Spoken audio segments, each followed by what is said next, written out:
વાસના ઘોડિયાથી મોકલસર પ્રથમ પગપાળા યાત્રા સંઘનું આજે પ્રસ્થાન કરાયું। ગુજરાતની સરહદને અડીને આવેલા રાજસ્થાનના જાલોર જિલ્લાના મોકલોસર ધામે ખેતલાજી મહારાજના મંદિરે બનાસકાંઠા જિલ્લાના ડીસા તાલુકાના વાસના ઘોડિયા ગામેથી પ્રથમ પગપાળા યાત્રા સંઘનું પ્રસ્થાન કરવામાં આવ્યું। વાસના ઘોડિયાથી મોકલસર પ્રથમ પગપાળા યાત્રા સંઘનું પ્રસ્થાન કરાયું।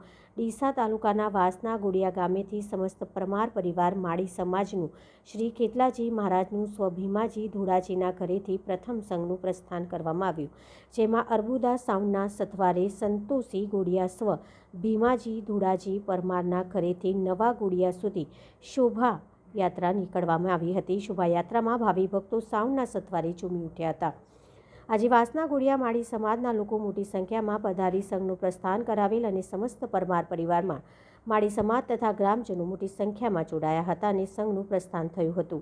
આ સંઘમાં શિયાળાની કડકડતી ઠંડીમાં પણ આ લોકો પગપાળા યાત્રા કરી મોકલસર પહોંચી ખેતલાજી મહારાજ તથા ચામુંડામાના દર્શન કરી ધન્યતા અનુભવશે।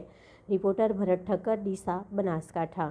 અને પરમાર પરિવાર વતી વાસના ઘોડિયાથી આજે સંઘનું પ્રસ્થાન કરવામાં પ્રથમ સંઘનું પ્રસ્થાન કરવામાં આવેલું છે।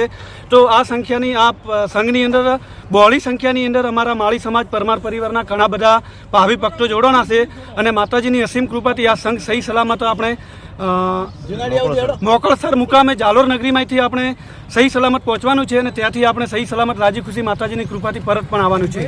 આજે શોભાયાત્રાનું આયોજન કરવામાં આવ્યું હતું। તો શોભાયાત્રા આપણે ભીમાજી ધોડાજી પરમાર પરિવારના પવિત્ર પ્રાંગણમાંથી નવા ઘોડિયાના બસ સ્ટેન્ડ સુધી આપણે શોભાયાત્રાનું આજે આયોજન કરવામાં આવ્યું હતું અને બધા ભાવિ ભક્તોએ તાલમેલથી આજે ઝૂમી ઉઠ્યા હતા। બહુ સરસ માહોલ થયો હતો। જય માતાજી।